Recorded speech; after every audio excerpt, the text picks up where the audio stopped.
Good evening and welcome to Aware on the Air, presented by members and friends of Aware, the anti-war, anti-racism effort of Champaign-Urbana, a local peace group. I'm Carl Estabrook. Our program is meant to describe and oppose the war that the Obama administration is carrying on, primarily in the Middle East, but in fact around the world, for the profits of a tiny American economic elite, the 1%. Most of us think of the Mideast War as beginning after 9/11, with the American invasions of Afghanistan and Iraq in 2001 and 2003. But in fact, our government has been killing people in the Mideast since the Second World War to secure control of what the U.S. State Department then called the world's greatest material prize, Mideast gas and oil. The U.S. government demands not just access to Mideast energy resources, but control of them, because a stranglehold over world energy flows gives the U.S. a great advantage over its economic rivals in Europe and Asia, notably Germany and China. In short, President Obama is killing people in the Mideast. He's killed 5,000 people, including 200 children with drones alone. He's killing people in the Mideast because China needs oil, and the U.S. intends to control where they get it. This is what the Pentagon calls offshore control. And it's important to note that these massively expensive wars are not in the interest of the vast majority of Americans who pay for them, with bridges not repaired, and schools not built in the U.S., but for the interest of that 1% who profit immensely from the so-called defense industries and from American big business control of the world economy. Obama says that he's spending these massive amounts of money to fight terrorism. But what he means by terrorism is the resistance of the people of the Middle East to invasion, subversion, and control by the U.S. and NATO. Even the crimes of 9/11-2001 were a counterattack. The people responsible for them said that they were a response to U.S. troops in Saudi Arabia, the murderous U.S. sanctions on Iraq, and the Israeli oppression of the Palestinians. But most Americans didn't hear that, because the U.S. media are almost all themselves big businesses that choose to report things in a way that supports the economic and military policies of an American presidency whose primary constituency is Wall Street. Obama's policies are not new. In the last 50 years, American presidents have killed, wounded, and made homeless well over 20 million human beings, mostly civilians, in pursuit of world economic control. Obama's only originality are his lies that he intended to end the war and provide jobs for America in recession. And the media cooperate by pretending the wars are ending. They aren't, and that the economy is recovering. It isn't. Inequality in America has grown at an accelerating rate in the Obama years. 95% of the gains in income since the 2007-8 economic crisis have gone to that top 1%, in whose interest the Obama administration is destroying lives around the world. When it comes to war, Obama indicates no interest in asserting his dominance over the CIA, the NSA, or the Pentagon. He has no separate interests from theirs, serving as their figurehead commander-in-chief. His job is not to rein in the military and the intelligence agencies, but rather to provide them with public relations services, trying to convince the American and world public that wholesale spying, drone assassinations, whose targets he helped select with the White House Terror Tuesdays, and military massacres are all necessary instruments of the ongoing war on terror. 3/4 of Americans disapprove the wars of the Bush-Obama years and the billions of dollars spent on them that could have been used here at home.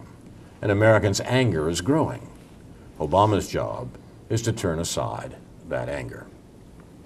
One way that's done is to use a compliant media to misrepresent what the Obama administration is actually doing in military and economic policy.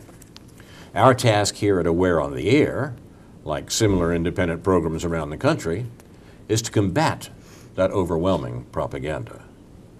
We'll try to do that tonight with reports and comments from Ron Zoke, Heedless in Gaza, Karen Aram on the Indonesian election and on immigrants or refugees, Stuart Levy, report and analyses of local anti-war events, and if there's time, Noam Chomsky on the sledgehammer worldview. And we'll begin with Ron Zoke, Heedless in Gaza. Yes, I'm alluding, of course, to the biblical story of Samson in Gaza in Judges 16, as used by Milton and then mentioned also by Aldous Huxley in his novel of the mid-1930s.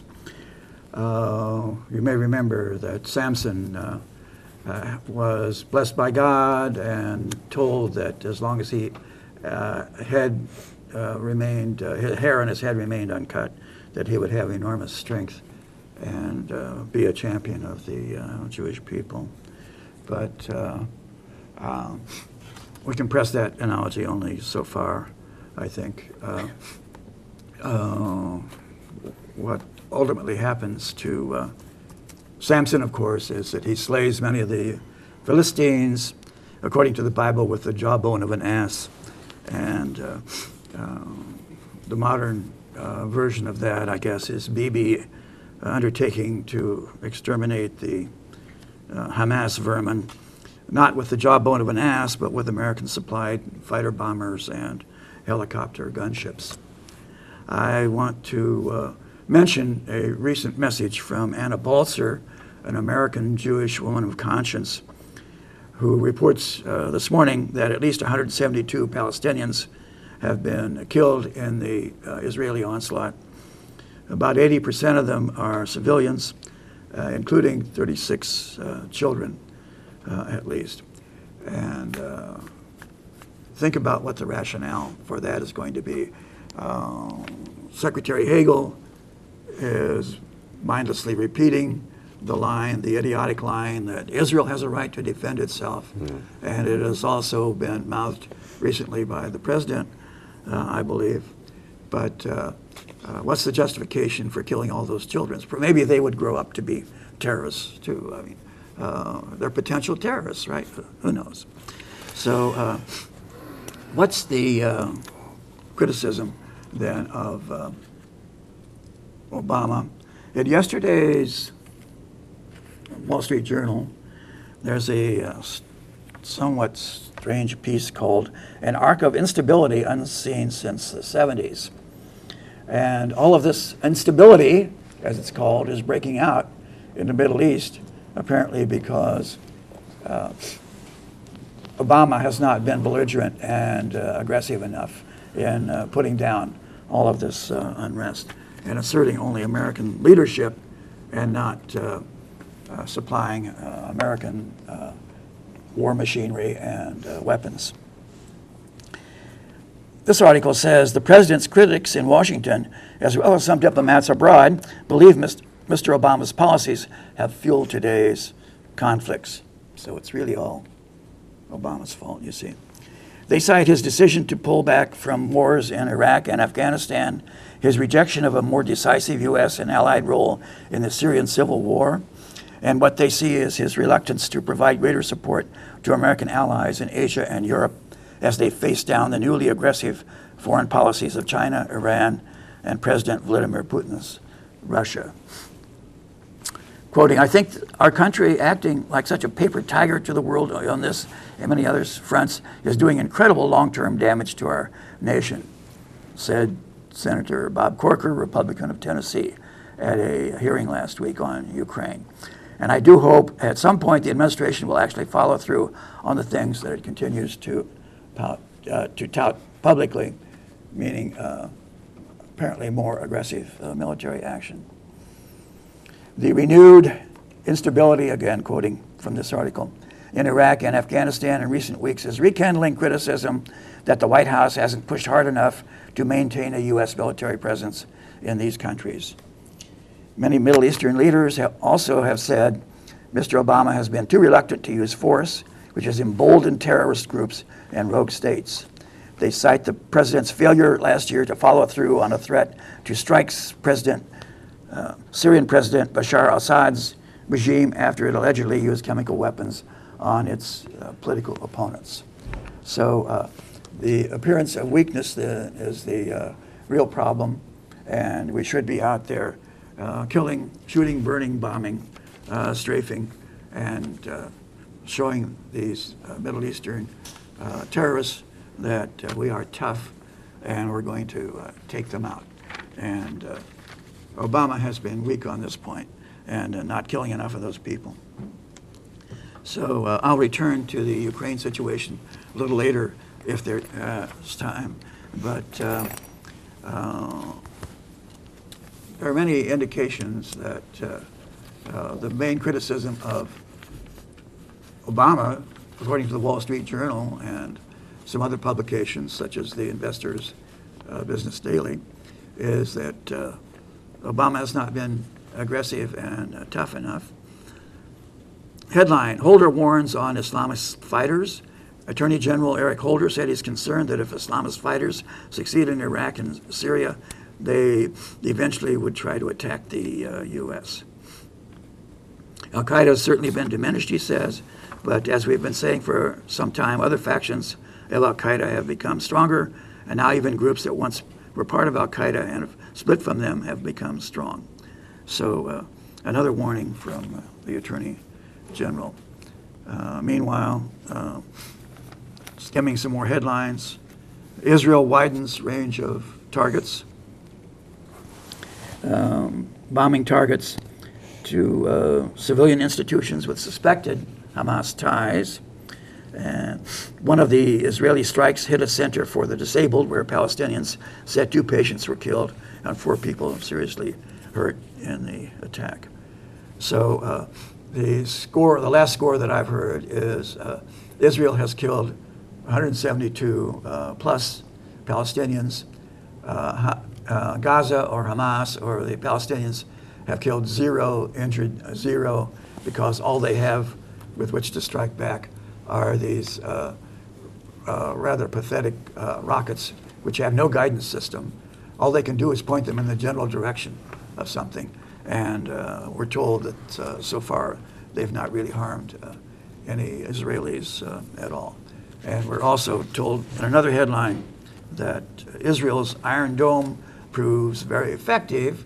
The Iron Dome anti-missile system, which is claimed to be 90% effective in shooting down the rockets from Gaza.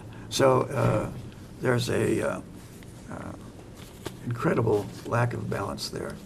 And yet we keep hearing, after all of this one-sided slaughter, that Israel has a right to defend itself. Does Gaza have a right to defend itself? Does Hamas have a right to defend itself? Do the Palestinians have a right to defend themselves? Who doesn't have a right to defend themselves? Well, we never hear. So I'll stop with that. Thank you, Rod. Comments from the Karens? I've been posting a lot of pictures of Gaza recently, some that were almost too horrific. Yeah.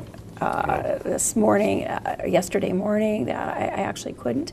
But as one young woman of Middle Eastern descent pointed out when she sent it to me, that why should the parents, why should the families have to deal with this sight, that are losing their children? They're pictures of children being blown apart, literally.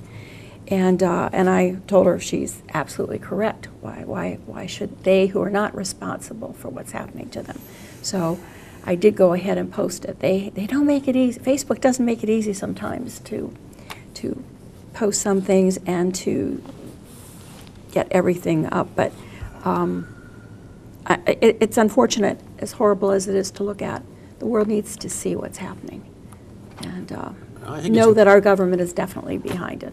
I think it's worthwhile. I mean, the peculiar prudery that we find in the American media about not showing the results of this American leadership that we are encouraged to exercise. It's a further euphemism, so to speak, The American leadership is itself a euphemism because it means killing people in the Middle East. When the critics say that Obama is not exercising enough leadership, what they really mean is not killing enough people. And one of the ways that that is elided is by making sure that we don't see too many pictures of the results of the killing that has been ordered by our government or by its clients, notably Israel, and to a certain extent in the same part of the world, Saudi Arabia. So, remember when it was forbidden to take pictures of the flag-draped coffins coming back from the Middle East? this is not an unimportant point because both the way the U.S. and Israel have conducted wars recently, they have realized that in both countries, casualties among the armed forces don't go down well with the public. The Obama administration is particularly worried today that 3 out of 4 Americans don't approve of war in the Middle East, and they know that that disapproval will only rise with any indication of what that war is actually like. Therefore, it's played down. Certainly the immediate results, people being killed, and also the general awareness that the war is going on, that this has to be soft-pedaled, and the administration is very good at doing that. I'm just going to say something that I forgot what I was going to say. No, that if the United States, I just heard an interview earlier today that someone was saying that if the United States had stayed in Afghanistan longer and kept training longer, how long would it have taken for the Afghanis to be properly trained and doing it? And the gentleman said generations. Yes. You know, 13 years is like a really long war. Go ahead. And at the end of it, there were still people there saying, military figures, give us 6 more months and a few thousand more men and we'll wrap it up. Right. And they had been saying that again and again, year after year. So what it's either eternal war or let's start actually talking to people and stop killing and stop, making enemies, basically. You're watching Aware on the Air, More or where less. we try to describe what actually is going on in the wars that the U.S. is conducting around the world, particularly in the Middle East, and the peculiar silence on these matters that occurs in the American media. We're going to turn now to Karen Aram with some comments on the Indonesian election. Indonesia has been very important for American foreign policy, literally for generations, and it's quite remarkable how little we hear about it in this country now. If you listen to the normal, in quotes, news outlets. So comments on Indonesia, Karen? Yeah, right. I mean, there's a reason why Indonesia is important, and even though it may seem trivial at the moment in comparison to what's happening in Gaza and the Ukraine, it is important in context to U.S. goals. First of all, I want to mention that Indonesia is the world's 3rd largest democracy. It's the largest Muslim nation in the world. They have a lot of oil. Yep. A lot of oil. The Vietnam War was not fought over oil, but we know that our leaders during that time were very concerned about Indonesia because of the oil in Indonesia, and they honestly felt that if they were to lose Vietnam, the domino theory would take place, and they surely didn't want any problems in Indonesia. Now, let's go back to the Eisenhower generation. Eisenhower sent over bombers. That was in 1954, and they were bombing so-called communists in the jungles, precisely because of their fear of the uprisings of the poor. Indonesia has a huge, huge number of poor people in comparison to their 1%, and the poverty is really large. Then in 1965, almost 1 million people were killed, and that was with U.S. backing. And the U.S., and I have the names of the individuals involved, the CIA and the station chief at the time, they actually produced a list of people to be killed. And they deny it, of course, but there's enough documentation of this that actually occurred. They picked out people who they thought might be communist. Many of them were of Chinese descent, but the rampage of killing on the part of the military was one of the most brutal. It's been portrayed in a recent film, I think, released in 2013, known as The Act of Killing. They don't mention the list, but there is enough documentation, as well as an interview with Mr. Oppenheimer, who helped produce the film. It was one of the producers of the film. He mentions the list, and he mentions the names of the people he interviewed currently living in Virginia today. But it didn't come up in the film. Then in 2009, now this is under the Obama administration, there were killings in Asia, they used to call it Asia, or I call it Asa, but it's actually Asia province. It was what was known as the Census 88. That was created by the U.S. intelligence organization, and they mobilized, it came under, it's affiliated with the organization now known as Blackwater, where they trained the military, more of the Indonesian military. They had been training them for years. And we know that in East Timor, I'm going to back up now, in the 70s, and then again in the 90s, East Timor, the atrocities that occurred there are also documented on the part of the Indonesian military, trained by us. They were highly supported by Australia at the time. I can't even begin to discuss how horrible the brutality of these killings were. And the main reason was, of course, control. Now, recently, in 2009 and since then, now this is what's interesting, the military and the police have sponsored some killings of Islamic terrorist groups, or so they call them, which may sound strange to people because they're primarily, all majority are Islamists. But they're labeling these people terrorists who are actually activists. And that's who they were after in 2009. And the reason is because they want to prove, I swear to God, I saw this, Alan Nairn, who is living, he's an American journalist, and that's spelled Nairn. He has been writing about Indonesia for some years, as well as other nations. He actually interviewed the general who ran for presidential election. His name is Prabowo Subianto. He is the U.S. man. He is our man. We trained him at Fort Benning, Georgia, the School of the Americas, that's right. He was involved in the Santa Cruz or the Dili massacre of East Timor. And he ran in the election. They were sure he was going to win because of the corruption involved, and he is the military's man. He actually had been kicked out of the military for corruption or something back a few years ago, but so then he comes and runs for president. But it looks like he may have lost the election. The gentleman, Widodo, is the winner. I think he's a former governor.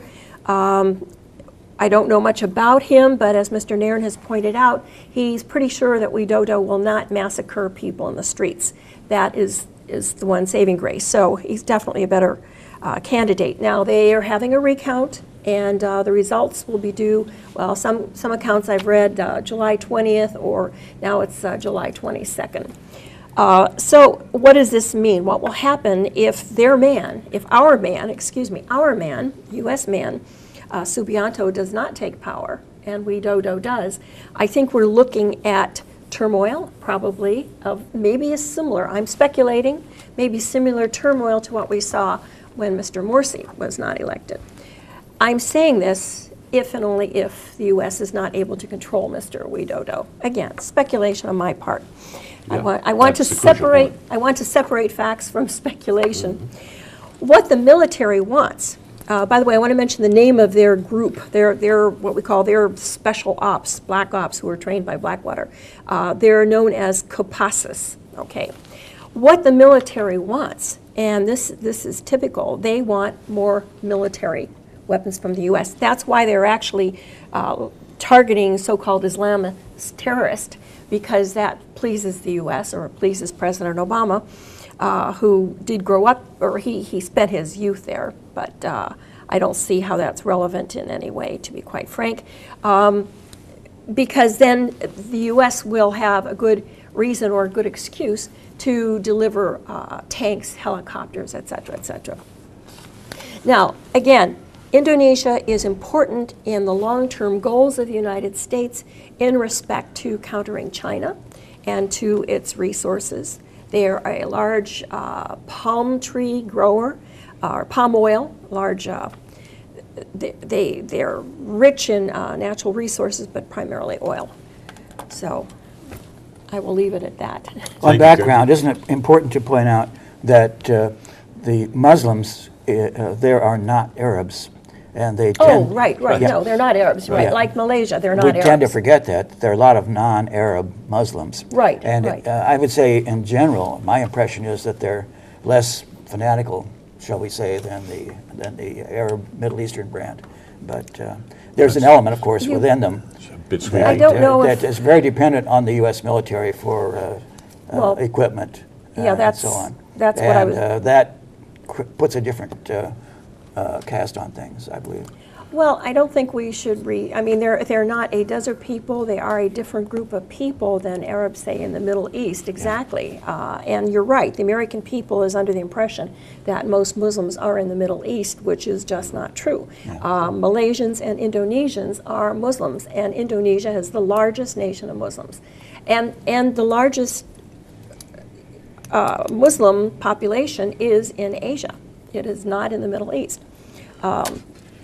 As far as they're being fanatical, I don't like labeling them anyone being fanatical. I don't What like it either. I just do it in the interest of accuracy.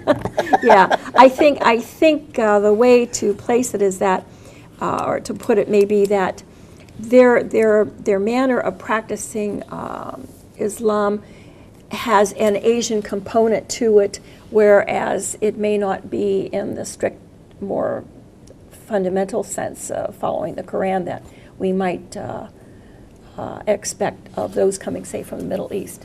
But I think it's important, Karen, to put the relationship between our government and Indonesia in the context of long-term American policy. Right. Most of the anti-Islam feeling in this country right now is ginned up by our government because we have some opponents in the Middle East, opponents to our control of their economy, who happen to be Muslims. So Right. Muslims become fanatics because they're opposing There you U.S. go. business interests. Yes. Now, In Indonesia, they're not fanatics because the in part- military, Well, some they of them meet are, our but needs. most are in not. part because we killed 1 million But we- of them in Right. 1965 as part of the war in Vietnam. But we in order to called make- them communists. That's right. We didn't because- kill them because they were Islamists. But they were fanatical Yes. communists in those Right, days. right.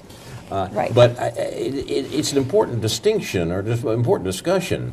I mean, a sort of Confucian rectification of names is necessary here because we should understand what the U.S. is actually opposing in Indonesia as in the Middle East. And what we're opposing are those people who, for their own peculiar reasons, whatever they might be, interfere with American business interests in the region, and American Right. economic control of the region. Anyone who does that has got, by definition, to be a fanatic, whether his fanaticism comes from political, religious, or Right. aesthetic bases.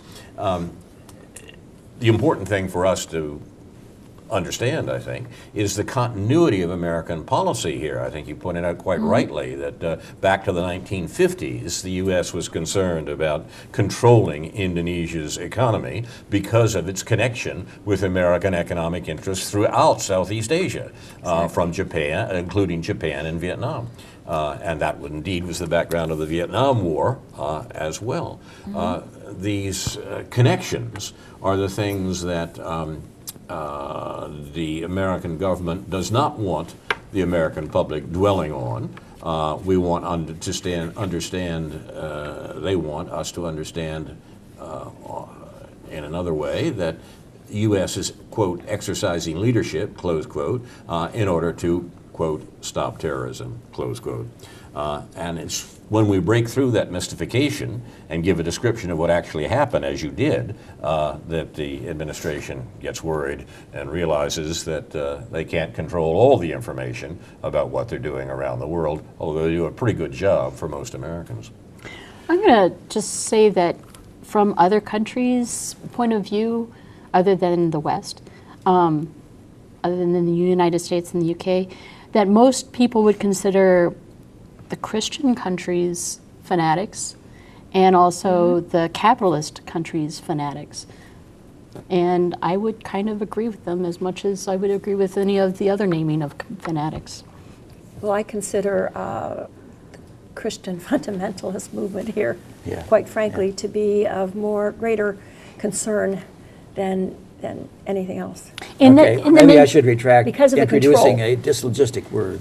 Dyslogistic. You were being sarcastic that. too, I think, of that, right? Well, we should remember that there are even American evangelicals who are actively opposed to American imperialism. I mean, one of the best known, of course, from an earlier generation was the Reverend Martin Luther King. And it's, there's no... The old line is that if you can get them asking the wrong questions, you don't have to worry about answers, Yeah. So if we ask questions about who are the fanatics around the world and we have to find them and kill them, we have misrepresented the political situation that leads the United States to kill people around the world. And that is the problem, it seems to me. I don't consider, I never thought of Martin Luther King as being a fanatic, but He's a But he radical. was an evangelical. he was an evangelical. Okay, all right. You're watching Aware on the Air, and I think we'll go to Ron for some other issues here. Okay, I want to look at some more headlines and issues that they seem to raise in Ukraine. Headline, tensions climb on Ukraine's eastern frontier. This again is from the Wall Street Journal yesterday. A death in Russia brings new threats. Moscow, Russia accused Ukraine of shelling and killing a civilian inside Russia on Sunday in an incident it said could carry irreversible consequences for Kiev as it stepped up air and artillery assaults on pro-Russia separatists. Ukraine denied responsibility for shelling and suggested that pro-Russian militants may be to blame. So they were essentially doing it to themselves. It accused Moscow of funneling fresh armor and supplies to rebels throughout the porous border over the weekend. Kiev said Russian helicopters flew several kilometers into Ukraine on Saturday, and Russian drones entered its airspace on Sunday, a military spokesman said. So after a brief lull, this says fighting has surged in eastern Ukraine following a deadly attack last week in which rebels destroyed an encampment of Ukrainian soldiers near the border, killing 19 and injuring 93. And so we're getting more accusations that Russia is supplying lethal aid to these rebels in eastern Ukraine. And what may be happening now is that Putin, although he's been relatively moderate and quiet about this recently, may start declaring that Russia is the protector of all ethnic Russians everywhere in the world, just as Israel has declared itself the protector of all Jews everywhere in the world, in effect. So this may call for retaliation, and it will be used as a justification for entering more Russian armaments and even military personnel into eastern Ukraine, across the border there. And we're getting the usual reports of Russian troops being massed on the border. And so it goes. Who knows what's actually happening there? It's impossible to tell because of all the conflicting atrocity stories that we're getting from the area. But what do we say to that?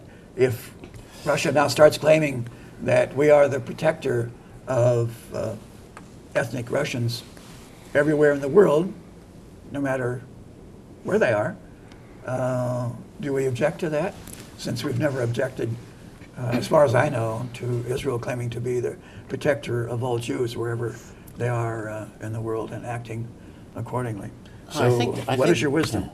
I think there are parallels between Ukraine and Palestine in that regard, but I think that's to put it in this form is to force it a bit.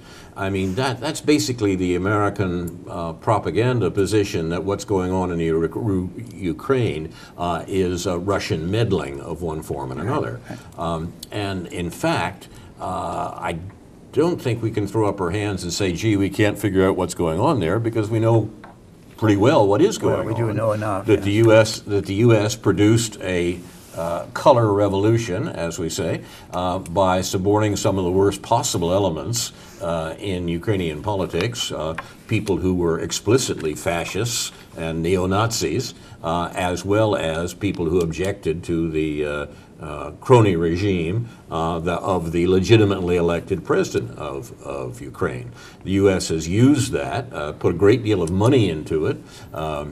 Victoria Nuland, the State Department representative, distributed cookies to the objectors to the legal government, and the U.S. backed in all sorts of ways a revolution that would put the rightist elements in charge of Ukraine, and has since denigrated the people, particularly in the eastern part of the country, who object to the overthrow that the U.S. Engineered and encouraged. Yeah, that's amusing to me anyway that we so frequently hear about supposed Russian meddling in Ukraine, but never hear about American meddling. Well, and there's no question who the better meddlers are, so to speak. Yes. The idea that the U.S. is using the Kiev government in a sense, in a way that's using the Israeli government to deal with dissident groups that may eventually threaten American interests in the region, that seems to me clear. That parallel is a bit forced, but the parallel between the Kiev government and the Israeli government is not absolutely nonsense by any means. You're watching Aware on the Air. We want to turn in the last few minutes here. Karen, you wanted to talk about the immigration crisis as it was in this country? Yeah, I do want to mention it, because it dominates mainstream media. And it's rather disturbing. I noticed this morning that they were talking about a busload of 40 women and children being repatriated back to Honduras. They had just arrived only yesterday, and they said that the processing of just 18 of them took something like hours. But either way, they are just being forced back over the border into the same situation. And there's a lot of talk. There's a lot of bills being talked about to do something about our border problems. But here's something I want to read this. I think you posted it yesterday, Carl. It was comments made by a woman living and working in Central America, and it was posted by Robert Wright. And you posted on Facebook, and I can't print anything, so I had to take notes. So I'm not giving the exact words, but I thought what she said makes the point that I wanted to make. She says, for decades, we supported unspeakably brutal regimes and poured billions into managing them. $5 billion in El Salvador alone. A blank check with any regime that was fighting communism. The result is the legacy of dealing with opponents through extreme violence and a culture of impunity. As a result, a judicial system remains corrupt, weak, and dysfunctional. After the Cold War ended, the U.S. lost interest in these nations. Now, I do tend to question that. Yeah, we lost interest in these still, nations. That's what she said. Those are her words. I question that. Anyway, she goes on to say what was left was destruction, tens of thousands dead, and massive population displacement. majority of the population live below the poverty line.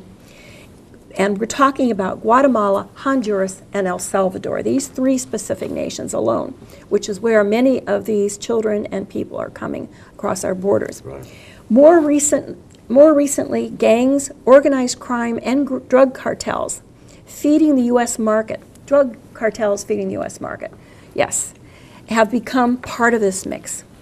Children should not have to pay the price that Central American elites for what Central American elites and militaries, as well as successive U.S. governments, helped to create.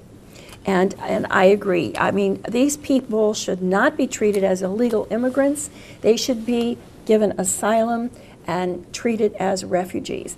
And I find it ironic that we have created refugees all over Southeast Asia, Asia in general, all over the world, certainly all over the Middle East. We have created refugees and for other nations.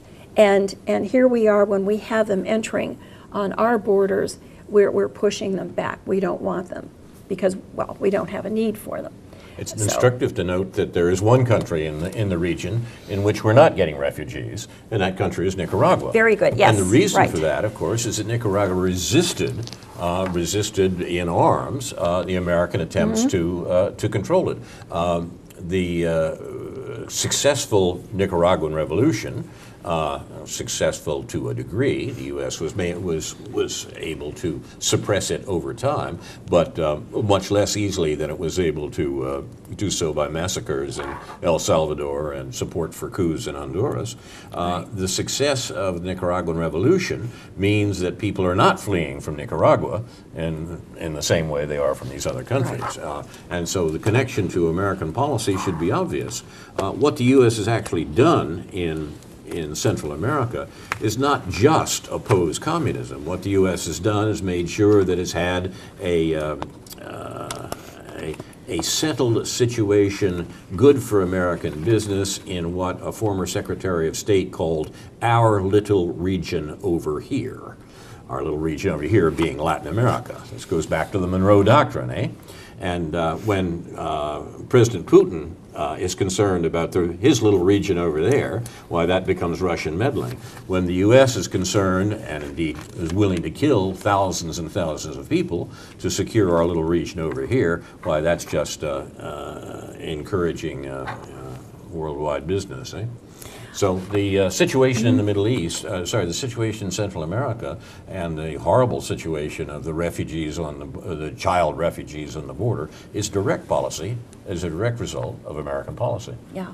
I have reams and reams of material here. Mr. McGecky, who I believe you said you met, had posted online, and it's called An International Guide to CIA Death Squads. And I've only got half of it here because my printer ran out of ink. But throughout, I knew about Guatemala's, when the U.S. Was involved in 1954 in the overthrow of the first and only democracy, I guess, that Guatemala had ever had.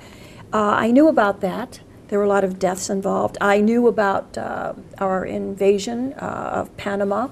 I'm very familiar with what happened in Chile. What I didn't know was that there have been successive involvement by the CIA in Guatemala for years and years, right up. As far as I know, up until the 90s, I don't know too much about it after that. The information comes to an end. And I'm not sure whether it's because we don't have the declassified documents or the impression maybe to pretend that the CIA isn't doing the same things they used to do. It's hard. We know better. But what we also know is that the Reagan administration, and even before that, Carter administration, when they started doing the things that they were doing in support of these brutal military governments, training them, they sent the CIA to train them, they brought their leaders here. They knew that they had to be covert about it. They could not put boots on the ground. They could no longer, after the Vietnam War and the resistance by the people, they knew they had to do everything more covertly. So much of what happened in these nations was done by way of proxy, and it did not get noted in the newspapers. There are documentation here of some of the articles that made it into the newspapers, but then you also see where you had writers and people refuting some of it. So Could we go back to the child migrants or refugees, some are calling them, that are crossing the southern border of the USA? I was challenged the other day by a clerk in the store where I bought something about, you seem to have opinions about a lot of things. What would you do? We're here for. Yeah, what would you do to deal with this crisis? Quite apart from a historical account of how it's right, you're our right. own- That's Good question. where our own focus fault. should be. Yeah. How should we deal with this? What did you And say? I Well- didn't know what to say, except they should be treated humanely, As refugees. as possible. But there are these stories now and pictures appearing of people at the border who are screaming at those kids, Yes. who are spitting at them, and yelling about what they're going to cost the American welfare system, the schools, Yeah, and so well. on, providing for them and so on. Right. And what should the USA do in response, or the various states, Well- in response to this immediate crisis of over 50,000 children crossing the border, apparently thinking that they are entitled to some form of sanctuary? Well, the law says they are. that we According to the should law. keep them until they have a day in court in front of a judge, and that they can be placed with a family member if there's like a father who's already living in the United States, or an aunt or an uncle, and that they be given a day in court. And you know what? That would, if we actually did this, we could actually provide jobs for people. Aren't we short Exactly. of jobs? Yes. And we Isn't could that what Obama was elected for? taking care of these children, not incarcerating them, but actually, transporting them to their parents, making sure that they, find their documents and things like that, locate these things for these children, and actually welcome them. Wouldn't that be a job-creating situation? Well, yes, can we that's instantly one create jobs for like 5,000 more immigration judges? Of course we could. We did during the New Deal. Why not? So it's even not just Sorry, low-level I jobs, stepped but on your joke, high-level Ron. I'm jobs. sorry, that was a good one. Yeah. Ron's point was we're creating jobs for immigration judges. We got all these lawyers out of work. Yep. you know. So it's not just like the low-educated people, but also the high-educated people, like judges Right, and right. you know. Lawyers and many others. One of them was interviewed on one of the news programs the other night. She said the present system is just horribly inadequate. They can't begin to process all those people. It would take months and months and months to get them through the present system. And Well- they're required by law to Yeah, well, to deal with them. I'm sure that those refugees who flocked into Thailand at one time, who flocked in to the borders all around the Mideast in Turkey, I'm sure those nations feel precisely the same way. But you know what? They took them in, just as we took in European immigrants at one time. We didn't take them all in, we know that, and the results are a real black spot on our career when we turn them away. So as far as this morning, with the 40 people who were repatriated right back to Honduras, women and children who, and they said they'll probably come again in spite of the horrors that they encountered sleeping in the jungles. There was a group of people out, and it's really disturbing, blocking the road because they want to prevent a bus from coming in with more of these, what they call immigrants. Even though there's a boys' ranch who had agreed to take in these people, they're blocking the road. So you have the police out there telling them that it's illegal to block the road. But the anger and the it only reminds me of the civil rights Exactly. marches I agree. and school integration and what I saw on television at that time with people spitting on African American children who simply wanted to get an education because they were so sure that this was going to destroy America, if we allow integration in our schools. So I'm reminded of that, and I'm thinking, where's our humanity? Something Okay, else we news could- story again from Wall Street Journal yesterday. In Escondido, California, the Planning Commission denied a permit to turn a former nursing home into a 96-bed youth shelter after residents protested at a packed public meeting. Federal officials abandoned plans to locate a facility near Richmond, Virginia after protests from residents. In Texas, 2 communities passed resolutions stating they don't want shelters before anyone suggested opening them there. But remember, look, Obama was elected in part to provide jobs, right? I mean, everyone said this is what the government was going to do. That's what the administration is going to do. They obviously don't want to do it because their Wall Street masters certainly don't want a situation in which jobs are easier to get and therefore potentially driving up the wages of people who have jobs or the people getting the new ones. Yeah. So the suppression of wages and the maintenance of unemployment at a high level is necessary in the views of the people that the president is primarily working for. That is Wall Street. Now, trouble is you've got to turn away the anger that most Americans find, most Americans have at this situation. So find somebody to blame. Blame immigrants who are taking our jobs. This works very well. It's learned a long time before, the parallel with the civil rights movement that Karen mentioned. It seems to me to be exactly right. And what you get are these vicious scenes on the border. If the U.S. were to spend a fraction of the money we spent killing people in Central America on supporting the economies in Central America, it would be far less necessary for people to flee the impossible conditions there. There's another element here in terms of what then should be done, it seems to me, that's important in regard to the refugee children from Latin America. End the drug war. Yep. Yes. That's the only reason that these drug gangs, these drug cartels have as much power, control of these dysfunctional countries that the U.S. has made dysfunctional is that there's a great deal of profit to be made from running drugs into the United States or producing drugs that will be sent into the United States.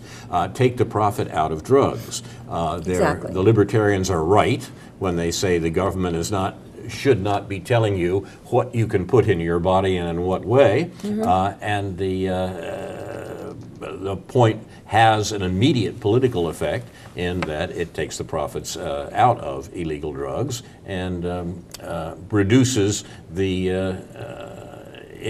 attraction for these drug cartels. Decrease the demand. Exactly. And the supply will decrease also. Exactly. Right. It's economic axiom. Basic neoclassical economics. Right. That wherever there's a demand, there will arise a supply. We have a couple of minutes left. I had one more point that I wanted to go back to, something that Ron mentioned at the top of the hour. There was a dinner last night at the White House, an iftar dinner. These iftar dinners are a Muslim tradition of breaking the fast for Ramadan and ending the fast for once the sun goes down. The tradition is that you have a dinner, invite friends, and so forth and so on to celebrate. It's part of the Ramadan fast. There was such a dinner at the White House last night, but it was a peculiar one. The president invited the ambassador of Israel, for example, to the iftar dinner. Whoa. Big pardon? Whoa. Sorry. And his remarks, he gave remarks, and he spent his remarks defending Israel's right to defend itself. No way. Wow. And it was there was a great deal of shock and dismay amongst the various Islamic groups that were invited to attend that they should be subjected to this. I mean, they saw this as a direct insult, and many now said they should have walked out, but they didn't. But what the president spent his time doing was nothing less than saying that Israel has the right to kill children in Gaza because Hamas has fired rockets into Israel. And the speech has to be read to be believed. You have to look at what he's saying there, but in fact it's not different from what he said elsewhere. The current attacks that he was defending, the attacks on Gaza by Israel, has killed almost 200 people apparently. Zero Israelis have died. Israel has suffered a total of 29 fatalities in over 10 years of rocket and mortar attacks from Gaza. Defending itself. As Ron pointed out, these rockets from Gaza are homemade, basically, cost less than $1,000 apiece. Each of the rockets that make up the Iron Dome defense that Israel talks about, and that's worth saying something more about too, runs about $100,000. So this is wholesale and retail rocketry we're talking about. And in 10 years, all those rockets that Israel apparently has a right to defend itself against have resulted in 29 fatalities in a decade. Israel's last attack on Gaza was the eight-day Operation Pillar of Defense in November 2012. Hamas hadn't fired a single rocket since then and had largely suppressed fire from smaller jihadi groups operating at various places in Gaza. They've actually put a stop to that. Rocket firings from Gaza, which averaged 240 per month in 2007, dropped to 5 per month in last year, in 2013. But the formation last month of the unity government by agreement of Palestinian Authority and Hamas on conditions set out by the United States and the EU, that was the thing that kicked the Israeli government over. The Israeli government was confronted in June of this year, last month, with the possibility that peace might break out in Palestine. And they promoted the war to prevent that dire possibility. The Palestinians have no air force, no navy, no army. There is not a war in Gaza, but rather the slaughter of a captive people in an occupied territory for which Israel is responsible. It has been pointed out that a good comparison was the German attack on the Warsaw Ghetto in World War II. Israel's murders in Gaza would not be possible without the support, military, financial, diplomatic, and political, provided by the United States government. And the American people allow the Obama administration to continue that support. Those children's blood is on our hands. You've been watching Aware on the Air, presented by members and friends of the anti-war, anti-racism effort of Champaign-Urbana, a local peace group, in the 29th week of 2014. Thanks to Jason Liggett and Joseph Cash for direction and production. Thanks to whom this program and others like it will be available on YouTube. Finally, Aware honors those who reveal the crimes of the U.S. government, which the rest of the world knows about, but Americans don't. Manning, Assange, Snowden, and others who are being persecuted by the Obama administration. Now, this is Carl Estabrook for Karen Aram, Ron Zoke, Karen Evans-Levy, Stuart Levy, David Johnson, other members and friends of Aware, saying in the words of the late Edward Murrow, good night and good luck.